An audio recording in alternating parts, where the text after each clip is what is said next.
Hello everyone, welcome to Bratati Science class. I am Bratati and today I am taking you to tour to photosynthesis part 2. You can check on photosynthesis part 1 in the previous videos. So yes, as we have discussed, I will show you the diagram today of photosynthesis. Just imagine this is the stem and there down the soil goes the roots. Alright, so here the branches will come from the trees and then the kitchen of the plant, that are the leaves. So here comes the leaves. Now this is a very general diagram. Now you can see the part below the soil, they call them roots. So here I have drawn the taproot basically. So what do the plants do? They absorb the water. So I'm just trying to make you the water droplets so that you can it's easy to understand. So they absorb the minerals and the water present in the soil. The roots help in doing so, and the roots absorb the minerals and water and carry it to the plants. Okay, and so they are getting the, I will write here, water and minerals.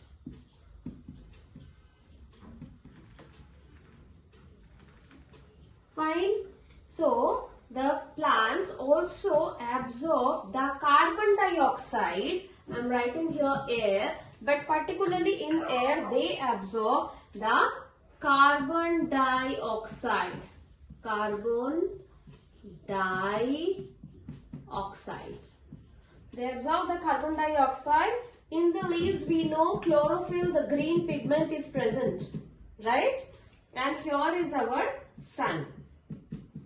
So with the help of sunlight and the chlorophyll pigment present in them, this chlorophyll pigment we cannot see again, it's present in the leaves, the pigment, I'm just mentioning here, chlorophyll. So you can see this, all the things comes together. So what are the things comes together? Sunlight,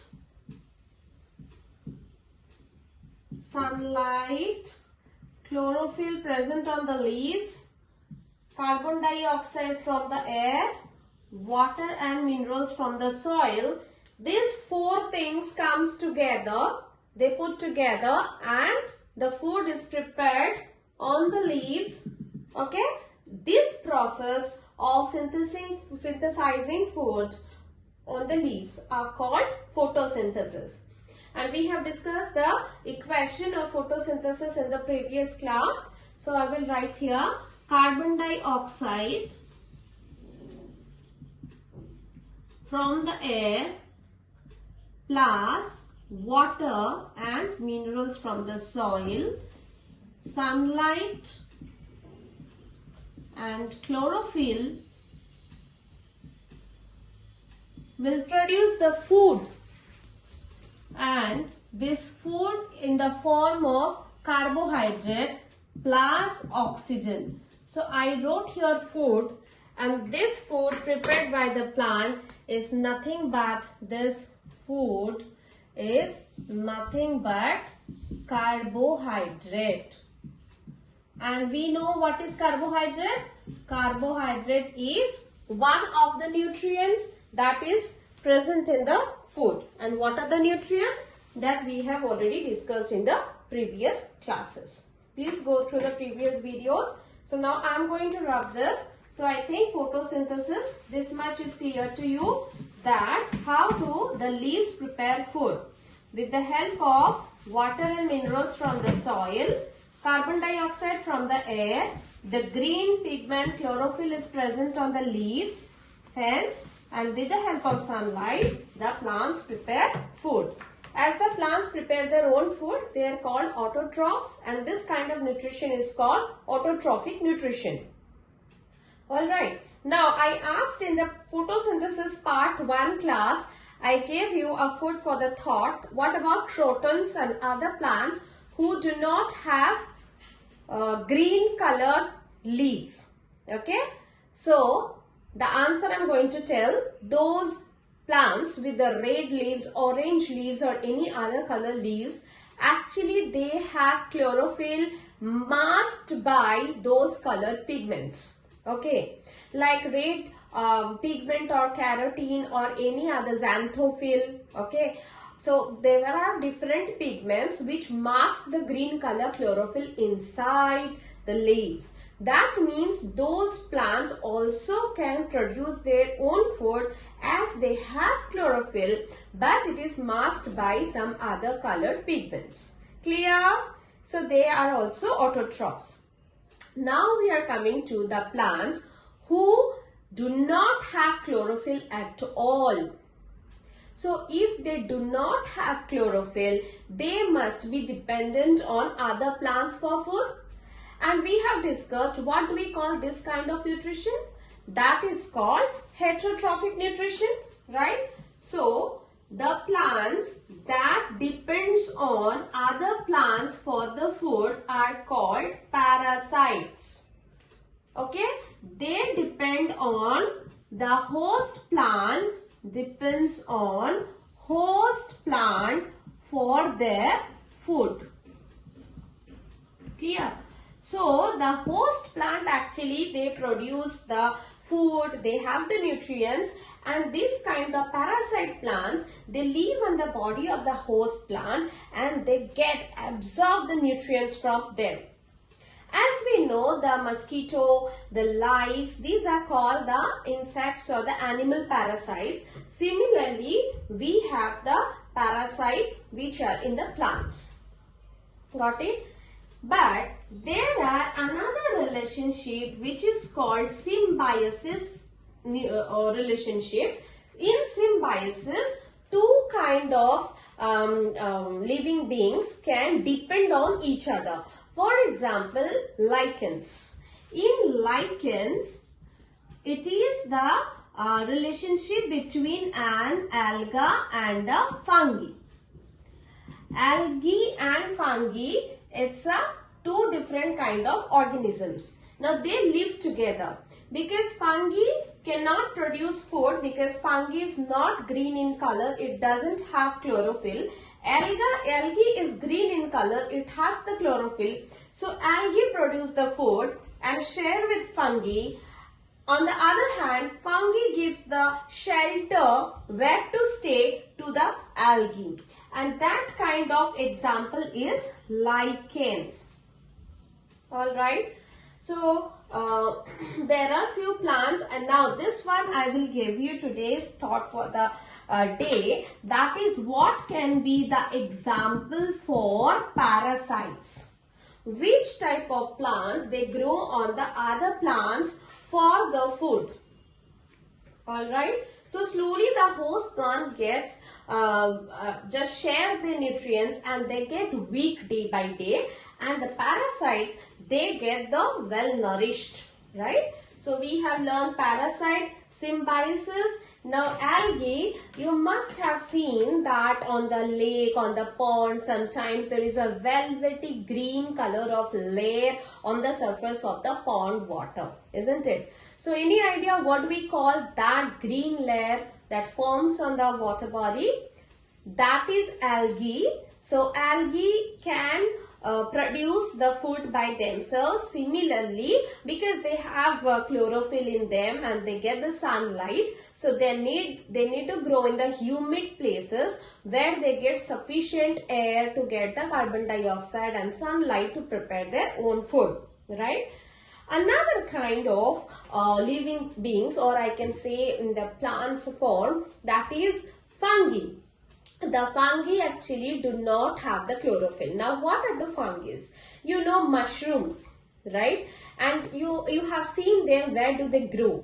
They generally grow on the decayed material, the dead bodies. Sometimes if you have seen the bread and the simple milk bread and you keep it in the wet or moist places for a long time, what can you see?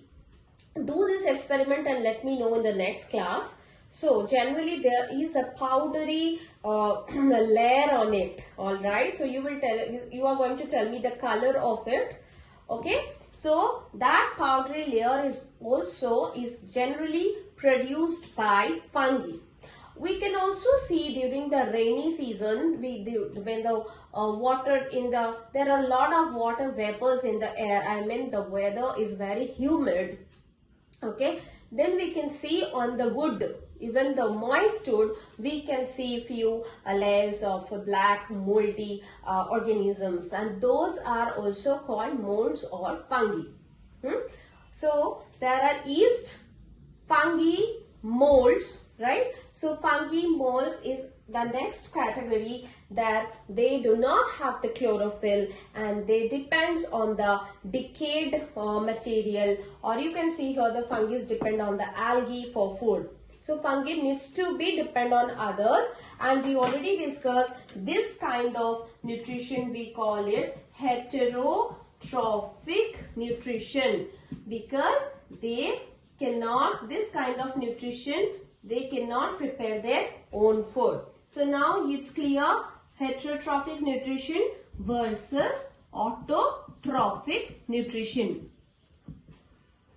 right? So autotrophic nutrition, those plants and the living beings which have the chlorophyll in them, they can produce their own food and they get the nutrition by themselves, autotrophic nutrition, and those organisms are called autotrophs. And heterotrophic nutrition, the organisms depends on food and nutrients from the other organisms. They are called the heterotrophic nutritions, and those organisms are called heterotrophs. Alright, till this is clear? Fine. So, we have done today our photosynthesis part 2, where we have seen the diagram that how do the leaves produce the food on their leaves, and they produce the carbohydrate. Now, the next thing I will tell you, that what do the plants do after preparing the food on the leaves. So, plants prepare the food on the leaves in the form of carbohydrate, right? So, this food is now, the food is utilized by the plant itself. The plants will eat the food, and the excess food the plant will store in different parts of it. Say for example in the root. Okay, so the excess food, now the carbohydrate is stored, carbohydrate is the food prepared by the plant, that is within bracket I will write the food prepared by the plant is stored in different parts of plant, the excess food in different parts of plants, but in the form of, very important, in the form of starch. We call that starch. So carbohydrate is being stored in the form of starch in different parts of plants. Now let us see. So when they are stored in the roots of plant, we also eat those roots. Remember, those are actually called the edible roots. Some of the food are stored in the stem part. So these are called the edible stems, and we also have those stems, roots, stems. We know that they store in the form of fruits. The fruits we eat. In the form of seeds, we eat the seeds. In the form of leaves, the leaves we eat. Fruit, stem, fruit, seeds, leaves. Right? Now, let's see what are the examples. The roots, the edible roots, where the plants store the excess food in the form of starch, we can write the example of carrot, right? And also we can write beetroot, carrot, beetroot. What about radish? If you check the shapes of carrot, radish, beetroot, you will see them, they have like this. It's just like a taproot, and on this they have the leaves. So generally they grow just below the ground, below the soil. So they are the roots. Now in the stems, for stems we can have sugarcane, we have potatoes, we have onions, and these are actually the edible stems of the plants, right? So in the potatoes, if you follow, there are some eyes in it. The potato eyes we call, actually these are called buds. From these buds, the new potato plant can grow. Alright, potato eyes, and this one we can call it carrot. Okay, so this we can call it as carrot or radish. Now in the fruits, you can name any fruit, whether it's our national fruit, mango, orange, guava, whatever, all kind of fruits will come here. Seeds, the seeds that we eat, nothing but the cereals, the rice, wheat, maize, these are all the seeds of the plant that we eat, isn't it? Rice, wheat, maize, so on. The leaves we eat, for example, the medicinal plant tulsi we eat coriander, right? We eat mint. So these are few examples of the leaves that we eat. Last but not the least, I missed the flower. So there are the flowers as well, where the plants store their food. So flowers, for example, broccoli, cauliflower. So these are few examples of the flowers that we eat. How many of you know that we also have China rose, edible China rose, because we can eat that. It has so many benefits in it. So I'm writing cauliflower. Alright, so once again a quick recap of plants produce the food in the form of carbohydrate, and carbohydrate is first utilized by the plant. Then the excess of the food is stored in different parts of the plants in the form of starch. Okay, so let's see what are the parts that the plants store their food.